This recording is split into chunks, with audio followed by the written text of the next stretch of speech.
Hello everyone, আসসালামু আলাইকুম। কেমন আছেন আপনারা সবাই? আশা করি ভালো আছেন। আমিও ভালো আছি। আজকে আপনাদের নিয়ে আসছি নতুন একটি রেসিপি নিয়ে। এখানে আমি আজকে রোল বানিয়ে দেখাবো, ঘরে বসে কিভাবে রোল বানানো যায়। আর এখানে আমি সবজি নিচ্ছি, আলু নিচ্ছি, তারপর গাজর নিচ্ছি। গাজর আর আলু দিয়ে আমি এখানে সবজি করছি। ওই সবজি থেকে আমি কিভাবে রোল বানাই ওইটাই দেখাবো।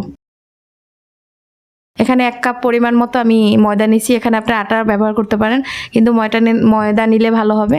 সামান্য পরিমাণে আমি 1 চিমটি লবণ নিচ্ছি। এখানে আমি তেল দিয়ে আগেই মাখাই নিব।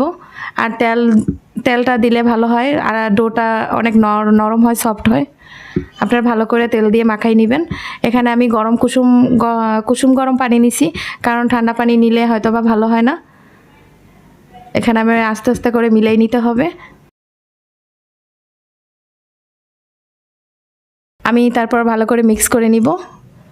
দেখেন সফট হয়েছে ডোটা অনেক। এখানে আপনারা রুটি যেভাবে গোল করে রাখেন ওভাবে আমি গোল করে নিছি। ওভাবে গোল করে ছোট ছোট ডো বানাই নেবেন। এখানে আমি ডোটা বেশি বড় করব না, রুটি সমান করব, কারণ এখানে আমি রোল বানাইতেছি, রোলটা অনেক লম্বা হবে। তারপর আমি সবজিটা উপরে দিয়ে দিলাম। আপনারা এক সাইড থেকে একটু বেশি রাখবেন, অন্য সাইড থেকে একটু কম রাখবেন, না হলে বটা যাবে না। সুন্দর করে বটে দিবেন। এখানে আস্তে আস্তে করে বটতে হবে, না হলে নষ্ট হয়ে যাবে।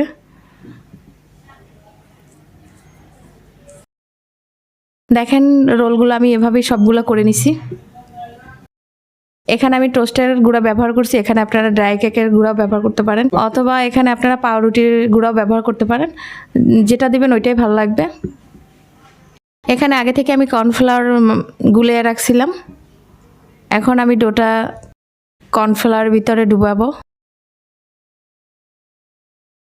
টোস্টের গুঁড়ার ভিতরে আমি দিয়ে দিব। এভাবে আপনারা আলতোভাবে মাখাই নেবেন।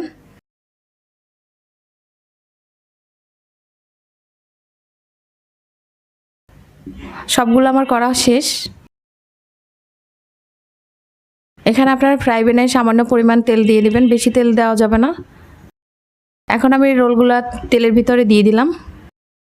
রোলগুলো আস্তে আস্তে আমি ভেজে নিব। আপনারা এভাবে আলতো করে রোলগুলো ভেজে নেবেন। এক সাইড লাল হয়ে গেলে অন্য সাইডে উল্টে দিবেন।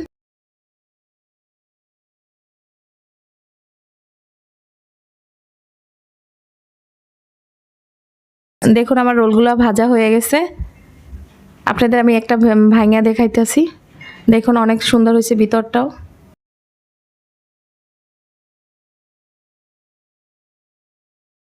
আমি আরেকটা ভাঙা দেখাচ্ছি। এগুলো বাসায় করলে খুব মজা লাগে, খেতেও ভালো লাগে। আপনারা বাসায় ট্রাই করে দেখবেন। আল্লাহ হাফেজ।